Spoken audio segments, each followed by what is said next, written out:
The battlefields of the future will be more dangerous than ever. In the 21st century, there will be threats to our freedom and security like never before. But will we be ready?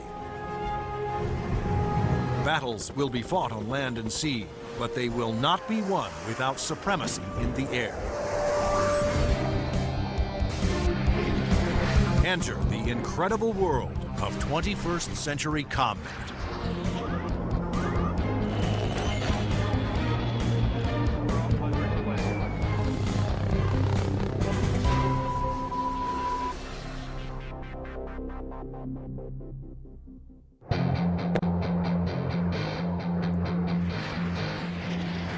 Air power is the dominant strategic force.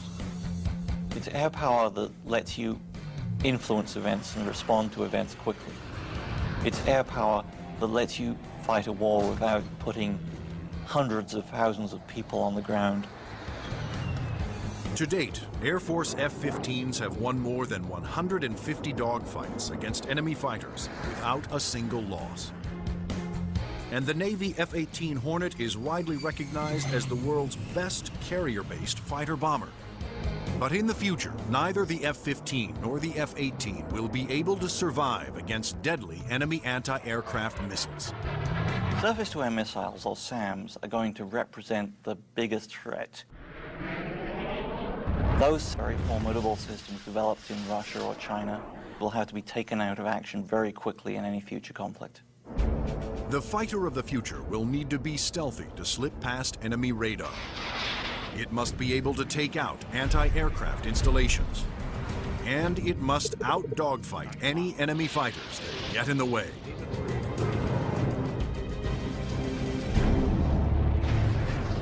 That future fighter is already here. The F-22 Raptor, the air dominance fighter of the 21st century.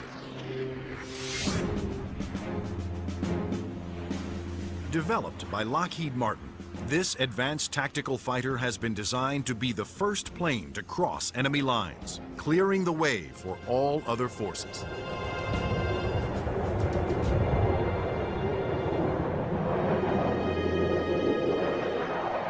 The F-22 is both an air-to-air fighter and an air-to-surface fighter, so it can drop precision weapons. That means it'll be able to go in early in a conflict, knock out all the air defenses that an enemy has, and also take out certain ground targets. And open the door for all the U.S. forces, whether they're ground vehicles or other aircraft, to come in and continue the fight. The development of the F-22 Raptor first began in 1985, when the Air Force requested proposals for an advanced tactical fighter jet to replace the F-15 air superiority fighter. Military planners feared that the F-15 would not be able to counter new air and ground threats on the horizon. The result was the creation of the F-22. The capability of the aircraft is a quantum leap above what exists right now, and it's going to take air power and revolutionize it into a whole new world. In the battles of the future, stealth will be critical for all new fighters to avoid being seen by enemy radar. Non-stealthy aircraft just will not survive in the air battles of tomorrow. Stealth technology was created to counter advances in radar. Radar works by sending out radio waves and measuring the amount reflected back to determine the distance, speed, and course of an object. But stealth aircraft are designed with surfaces that deflect radio waves away, making them nearly invisible to radar. The world's first stealth production aircraft was the F-117 Nighthawk. The reason that airplane is faceted is a limitation of the computer technology at the time.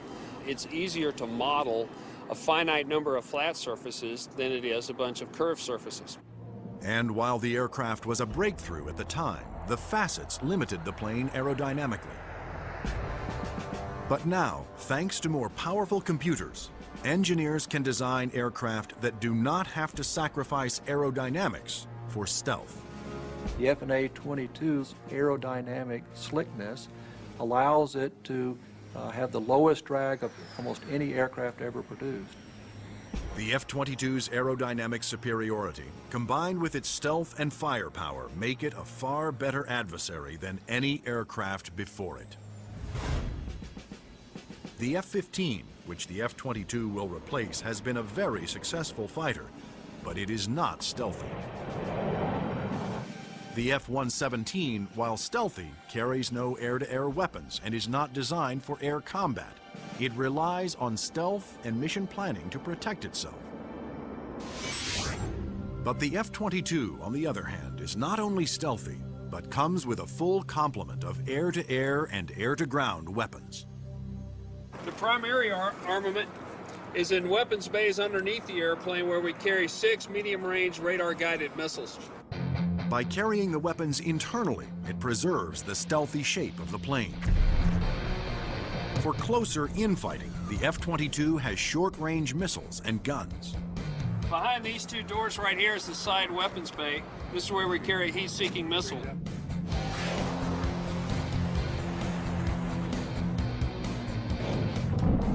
For close-in armament, the Raptor is equipped with the M61A2 cannon. The muzzle is hidden right behind this door right here. It's hidden because of the stealth characteristics of the airplane. Cannon carries 480 rounds and is capable of shooting 100 rounds a second. The F-22's advanced weapons systems will make it a formidable interceptor, as will its unique ability to find enemy aircraft without revealing its own position. When other planes use their radar, they become visible to every other radar system in the area. But that's not the case with the F-22. Perhaps the highest tech part of the airplane is the radome itself. Not only does the radome have to be stealthy, but it has to be able to transmit and receive its own radar signals. How the F-22 radar achieves that remarkable feat is classified. But what is known is that the F-22 can see enemy aircraft at a distance while remaining invisible to them. The first time that the bad guys will really know there's an F-22 in the area is when one of them blows up. Along with its advanced radar system, the F-22 is the first fighter to have supercruise, the ability to travel faster than the speed of sound without using its afterburners. A jet's afterburners boost speed by pouring fuel directly into the hot blast of the engines, adding fiery extra thrust. But afterburners are also wasteful, consuming enormous amounts of fuel, dramatically affecting the range and duration of a plane's mission. But the F-22 doesn't have that problem.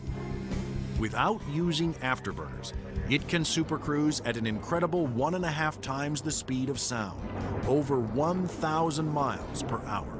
This is all about our pilots being able to go fast, minimize the amount of time they are exposed to any threat, do the mission that we've sent them to do, turn around and come home safely. The F-22 is presently the only fighter in the world with supercruise, but it wouldn't be possible without a very unique set of engines. The goals for Pratt & Whitney were to provide a transformational engine that the Air Force needed, one that was stealthy, maintainable, and fast. The F-119 PW100 was developed by Pratt & Whitney after years of research. It sets the new standard for jet engines. Along with its incredible supersonic ability, the F-119 incorporates thrust vectoring. Here we are at the rear end of an F-A-22 Raptor. First thing you'll notice are the nozzles for the F-119 engines. In flight, during a maneuvering dogfight, they actually move up and down and vector the thrust of the engine to provide maneuverability. It helps us turn inside any foe, maneuver at low or high speeds to outmaneuver another airplane or potentially an enemy weapon that's headed towards us. The F-22's stealth, supercruise, and vector thrusting are impressive breakthroughs, but its most outstanding feature may be its ability to nearly fly itself through advanced computerized controls. It relieves the pilot of all the duties, gives the pilot total freedom to just look out engaged in the combat scenario. In addition to monitoring its own performance, the F-22 constantly gathers data on other aircraft in the combat area and presents the most important information to the pilot. We're going to have information passed to us from either unmanned vehicles or from off-board sensors so that we can integrate data and use that information for targeting. And it's the way that we are driving our forces in warfare. We are much more integrated with both other services and with other platforms, and the F-22 fits right into that concept. The F-22 Raptor's total package of avionics, stealth, supercruise, and thrust vectoring make it the most technologically advanced fighter today. I've never been in an airplane that accelerates as fast, that's as agile, the ability to turn very sharply, and it just brings a great combination of the speed, the stealth, and the avionics to the fight that nobody else is going to be able to touch. But there will be future competitors, like the Russian Sukhoi 37, which features thrust vectoring and a radical forward swept-wing design. And the fifth-generation MiG, the 1.22, which some have nicknamed the F-22ski. The Russians are still very active aircraft developers. They've got a variety of technologies that they're continuing to improve upon and that can be made available to our future enemies. And so that's why we have to stay on top of the technology that we are developing and make sure that it is able to take out anything that other countries develop. When you look at the adoption by China of the Su-27 and the fact that it'll probably be modernized and improved, that brings up the need for more advanced fighter aircraft in the US. And that's one of the main reasons, I think, why the Air Force is so insistent on the need to have the F-22. In addition to Russia, other U.S. allies are producing advanced interceptors for export that are superior to the F-15, such as Sweden's JAS-39 Gripen and France's new Rafale. Germany, Italy, and the UK have joined forces to create a Eurofighter, the Typhoon. If these planes fall into unfriendly hands, the U.S. Air Force will need the F-22 to maintain their advantage. We're always going to go into war wanting to have that air dominance, and the F-22 is going to be the big boy on the block that can help us to do that. In future combat, the F-22 is to be joined by another stealthy aircraft, the F-35 Joint Strike Fighter, the ground attack bomber of the future. Designed for the U.S. Air Force, Navy, Marines, and Britain's Royal Navy, the question is, will it work for every user?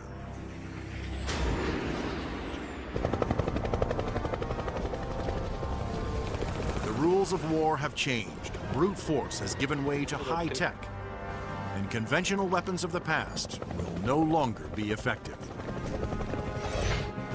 In future battles, the F-22 will be the first fighter to cross enemy lines, surgically removing air and ground targets. Next in the F-35 Joint Strike Fighter, the attack bomber of the future. It will assume the air-to-ground attack role for the U.S. military. The F-35 can carry heavy weapons externally for maximum effect. But when a smaller payload is carried internally, it is nearly as stealthy as the vaunted F-117 Nighthawk. It has a significant amount of stealth capability to allow it to be used early on in a campaign, and it has a significant amount of weapons carrying and payload capability to be used at the later stages of campaign. The threat to the airplanes may not be as significant and require that stealth. The development of the F-35 was driven by the Armed Forces' desire to save costs by creating a ground attack bomber that would meet the needs of the Air Force, Navy, Marines, and Britain's Royal Navy. Airplanes are becoming very expensive these days, and we had to do something to get the cost of these airplanes back down to a reasonable level. The F-35 is expected to cost about $40 million, one-third the cost of an F-22 Raptor. But could one basic airframe be designed to satisfy so many different military demands? Each armed service wanted a stealthy ground attack bomber, but the Marines also needed a plane with short takeoff and vertical landing capability. The U.S. Navy required a craft with larger wings, heavy-duty landing gear, and an arresting hook for carrier landings. And the wings would have to fold up to save deck space. The size and scope of the JSF program is pretty significant. The airplane is being designed to replace the F-16 and the A-10 for the Air Force, the AV-8B for the Marine Corps, and the FA-18 for the Navy. Unlike the twin-engine F-22 Raptor, the F-35 Joint Strike Fighter was designed around a single engine to keep down not only costs, but weight. A lighter plane can carry more weapons. For the Joint Strike Fighter, one of the keys of its mission is the ability to handle a large amount of ordnance and bring it to an enemy site. That all works better with a single engine.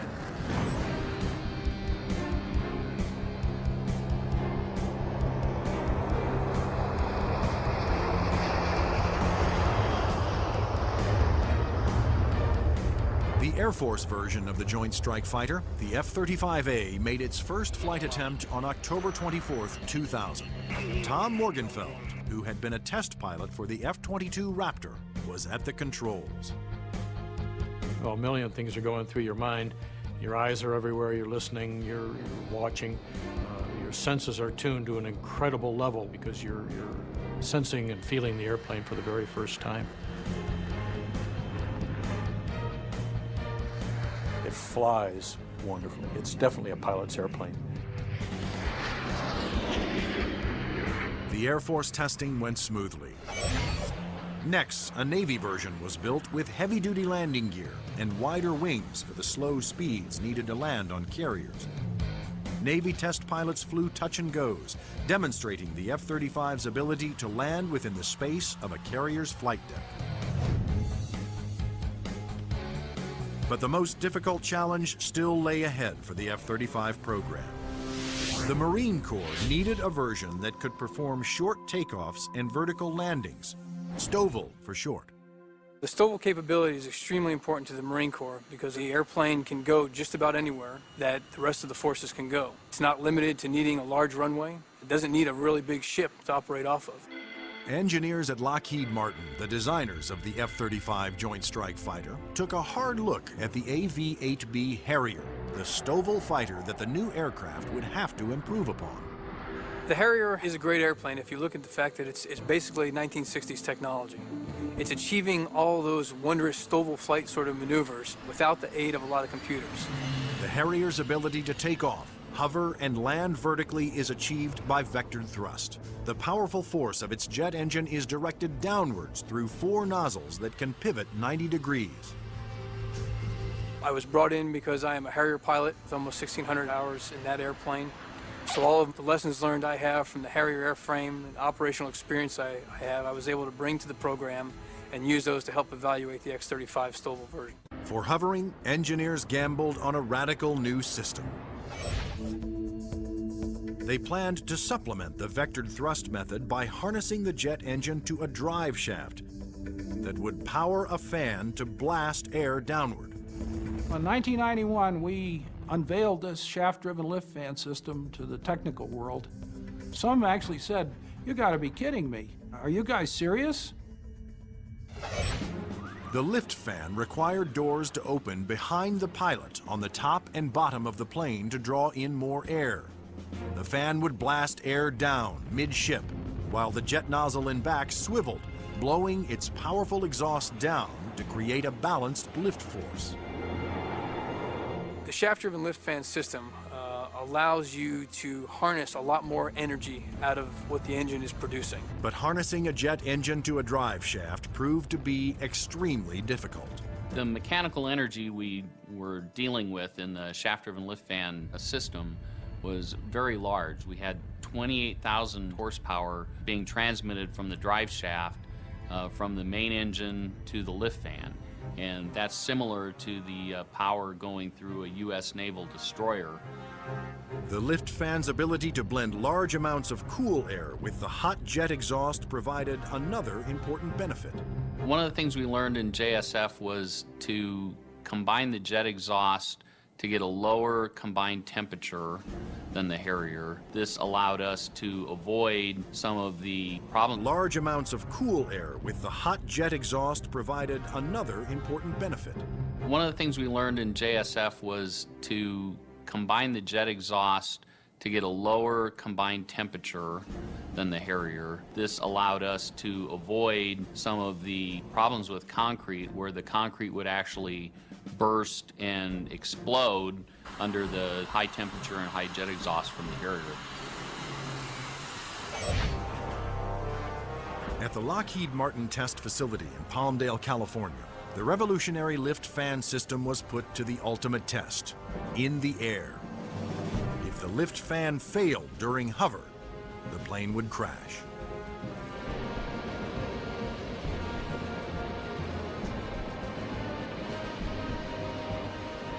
It made its first flight in 2001, and it was a complete success. And at that time, I didn't hear any more from the people who had been saying for years, this thing will never work. It worked. Now, all three versions of the F-35 for the Air Force, Navy, and Marines are being developed and further tested for mass production. The United States, Britain, and their allies are expected to order more than 4,000 Joint Strike Fighters, which will replace most American-built fighter bombers in use today. The handling qualities and performance are stunning. It really is a pilot's airplane. It sort of makes you feel like a little boy. You want to take it home and tuck it under the pillow with you at night. It's just a pilot's airplane. In future air conflicts, the F-22s will be used to establish air dominance.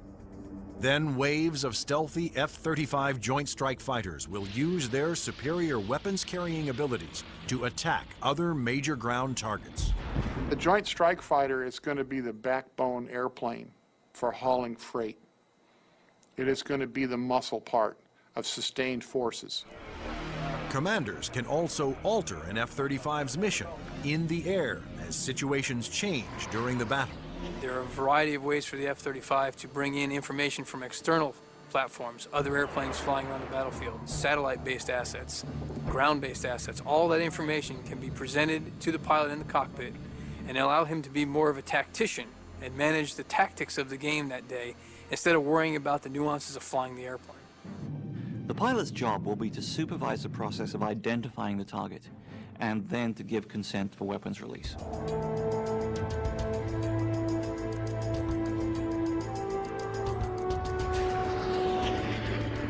The Joint Strike Fighter will be able to carry a wide range of weapons, to include the heavier weapons such as the 2,000-pound bunker busters and 2,000-pound blast weapons.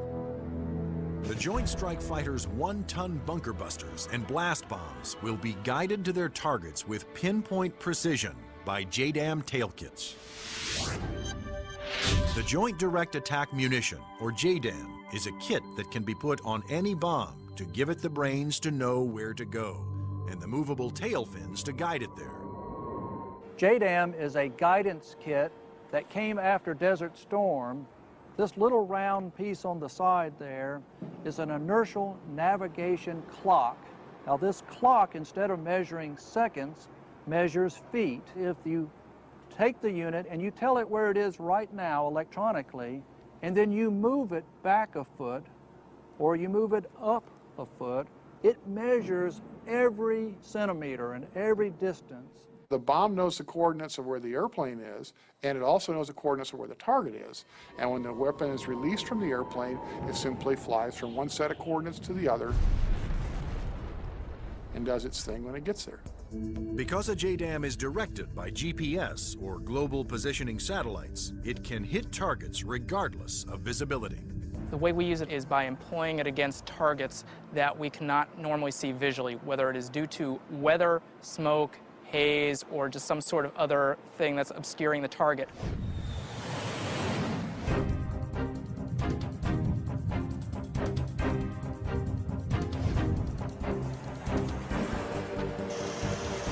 As a JDAM falls, its inertial clock keeps track of its position and signals the tail to make course corrections, directing it to the target.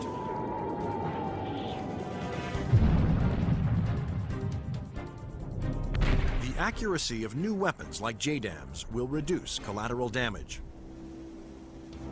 It also makes the F-35 an even more formidable weapon system.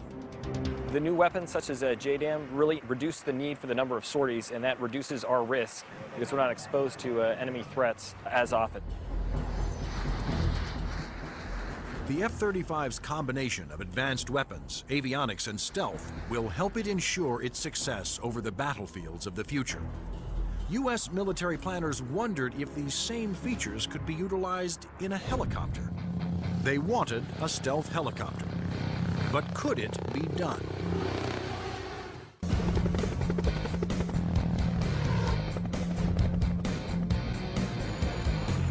Over the last 50 years, helicopters have evolved from slow-moving multi-purpose support vehicles to fast-moving frontline attack ships. But in the high-tech wars of the future, speed alone is not enough. Information is the key. There's three elements that are critical to warfare. The ability for you to know more than the enemy, the ability to maneuver quickly around an enemy and gather more information about them, and the ability to provide precision firepower at the enemy. In future conflicts, after the F-22 Raptors and the F-35 Joint Strike Fighters have cleared the way, surveillance and attack helicopters will support ground troops as they move in to secure the area. We like to be down low where the action is, and we like to be down low where the threat can't see us. But at such low altitudes, helicopters are vulnerable to a wide assortment of ground-to-air weapons. All the simple systems, the guns, unguided rockets, the surface-to-air missiles, it's got to deal with all of that, and it's got to deal all of it effectively.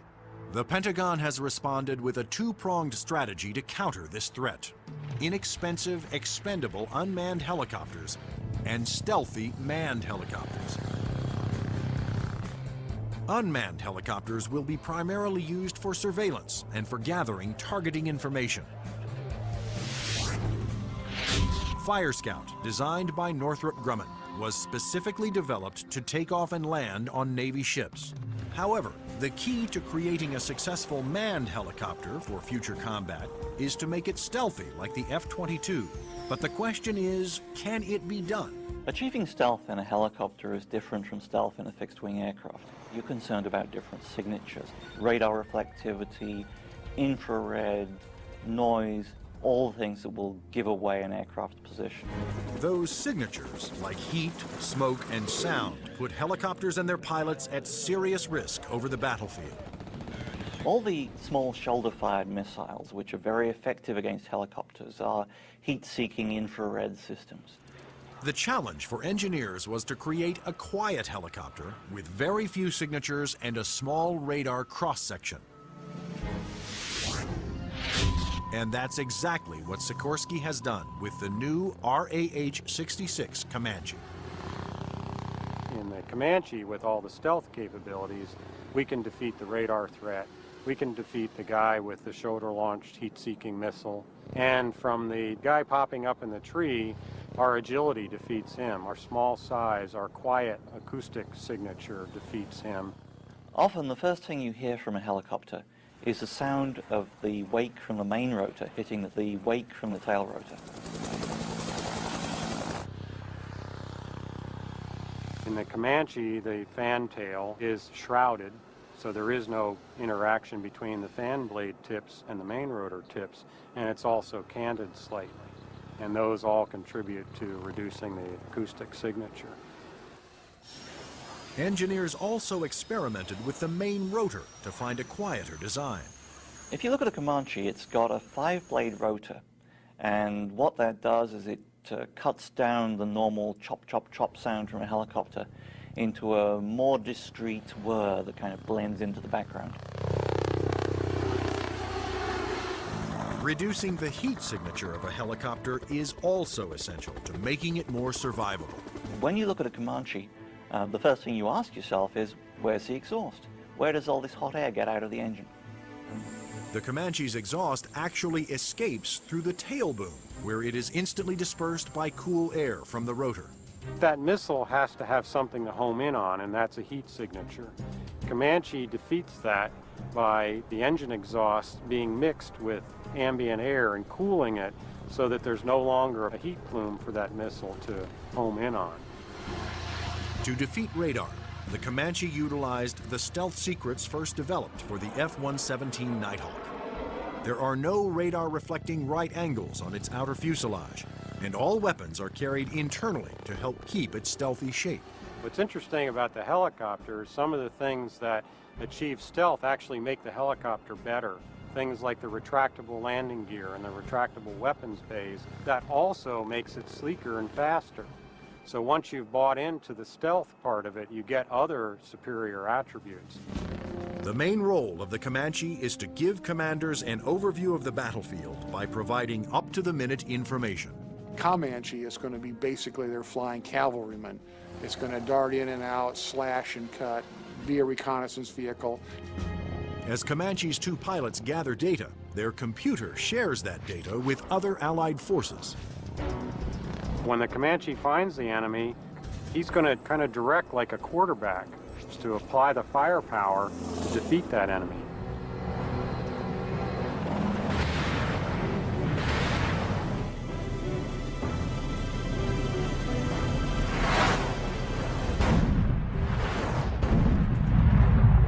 Engineering advances have also made the Comanche one of the easiest and most forgiving helicopters to fly. One thing that Comanche brings that other previous generation helicopters can't bring to the table is the pilot can maneuver the Comanche in virtually any axis without fear of exceeding any limits. Although it will be used primarily for reconnaissance, the Comanche will also be armed for self-defense. The Comanche is capable of carrying a wide array of weapons, all the way from guided missiles using a laser guidance system, heat-seeking missiles, which would be more of an air-to-air weapon, or unguided rockets, and also the latest Hellfire is pretty much a fire and forget. In addition, Comanche's pilots can ask Allied aircraft to fire missiles their way, and can then take over and guide those missiles to their targets.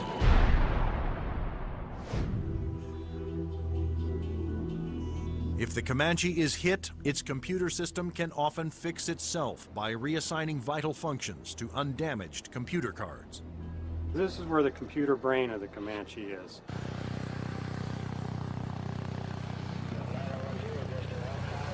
In support of its reconnaissance mission, Comanche can control as many as 5 unmanned aircraft. When the Comanche may be employed, it may have little vehicles that it launches out, so it has its own little eyes over the hill so it can see what's going on without putting itself at risk. In addition to launching its own unmanned air vehicles, Comanches may be aided on the battlefield by swarms of LOCAS, small intelligent missiles with their own computer brains. It's about 31 inches long, weighs a little over 100 pounds, carries a single warhead, has a laser radar. In other words, it has a scanning laser beam that generates pictures. The LOCAS also communicate with each other and cooperate in searches and attacks. You could have a swarm of LOCASes, each of which has its own eyes, each of which is thinking, but each of which is communicating with each other. Send that imagery back to the operators who could either use these as surveillance probes or, in fact, as weapons themselves. Weapons like LOCAS reflect the trend toward electronically linking all Allied forces and weapons so that information can be shared and used by all. By networking aircraft over the battlefield, with surveillance platforms and other weapons systems, commanders can quickly change missions to take advantage of up-to-the-minute information. The key to the air battle of the future is not necessarily stealth, speed, or firepower. It's going to be information. Unmanned air vehicles, or UAVs, will provide a large part of that information while flying long-duration surveillance missions. So, will the Air Force of the future have no pilots? Since the very first use of airplanes in war, military planners have looked for ways to make aircraft more effective and more lethal.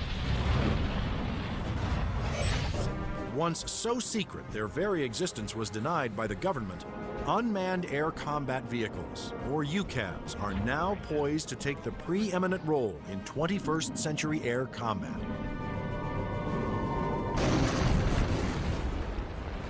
UAVs are certainly going to change air power in the 21st century. You can see it starting to happen today, but what we're looking at now is just the beginning, because there's going to be more of them, and they're going to be better. Unmanned aerial vehicles allow the military to do more with less, to put more aircraft into the air than you otherwise would be able to because of the limited number of pilots that you might have, or where it might be too risky.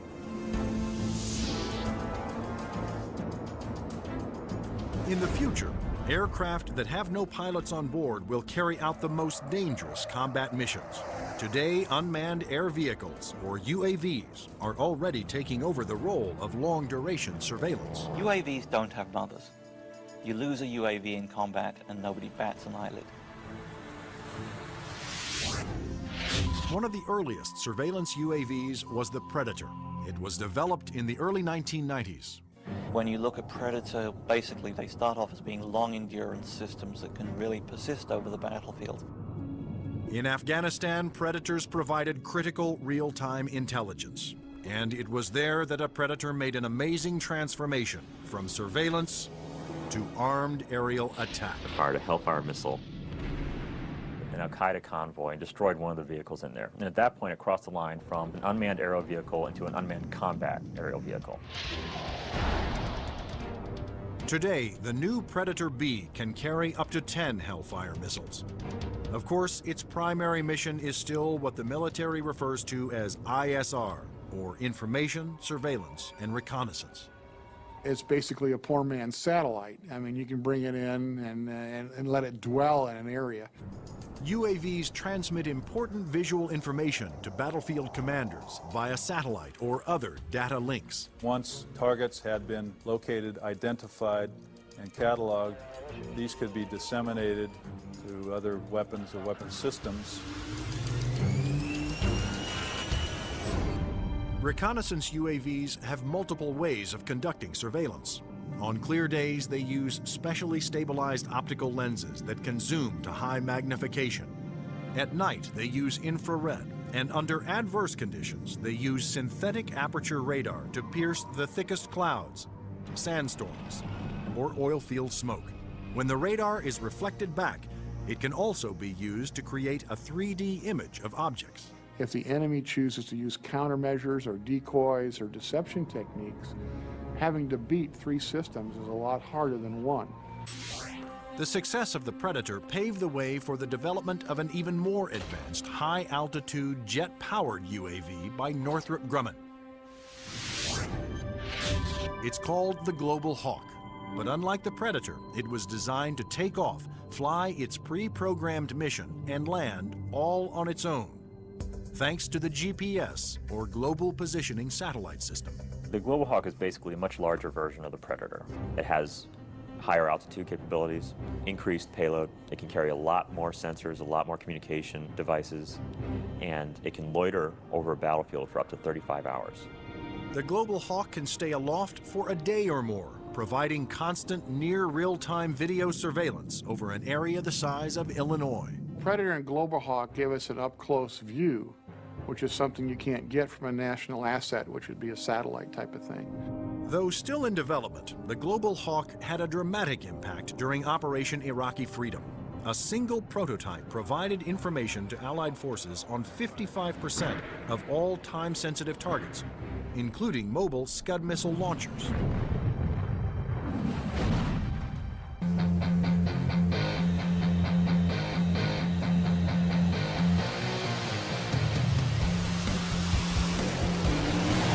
Like the Air Force, the Navy wanted its own autonomous UAVs.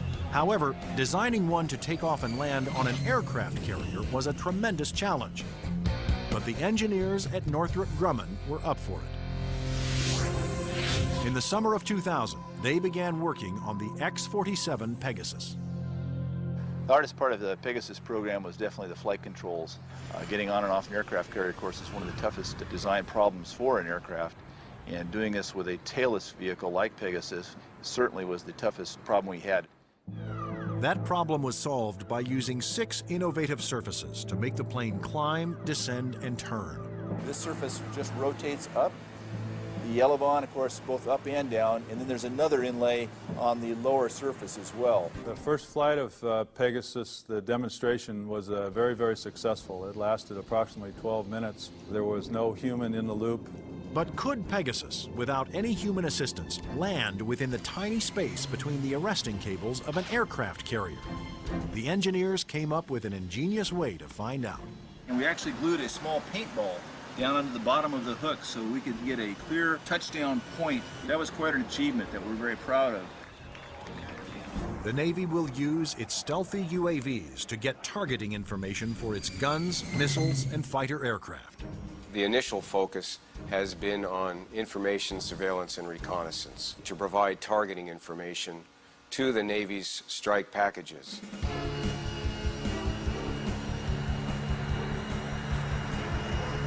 But many future UAVs, such as Boeing's X-45 unmanned bomber, will be heavily armed. Although flying pre-programmed missions, armed UAVs will still need human permission to fire. It has to know where friendly forces are on the ground, where civilians might be, where collateral damage, i.e. hitting a church or a mosque, might be an issue. So there is an element that we always retain where a human in the loop is important. You can have a weapon that's doing its own surveillance and has its own ability to engage a target. And that gives you a level of dominance that we're just emerging on right now. In the not-so-distant future, there will be even more radical aircraft and airborne weapons systems. Everything from electromagnetic pulse weapons to powerful airborne lasers to hypersonic aircraft that can fly to anywhere in the world in 2 hours or less. But how soon will these high-tech secrets become a reality?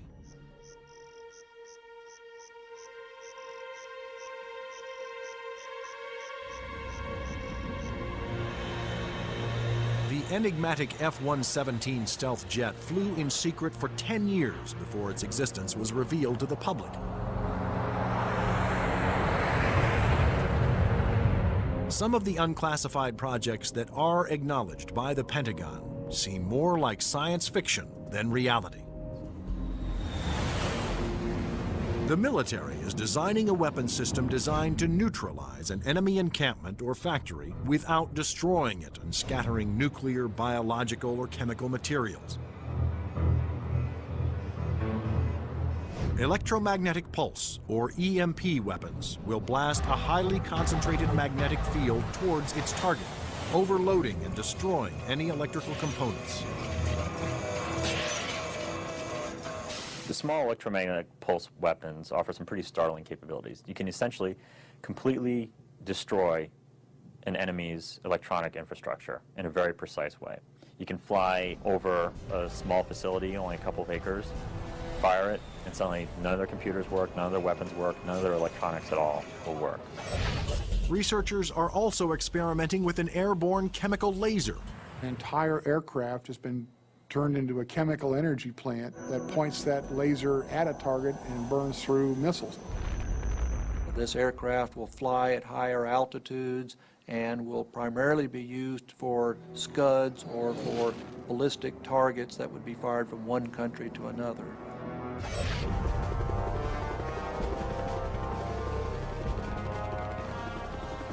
American generals don't want a fair fight.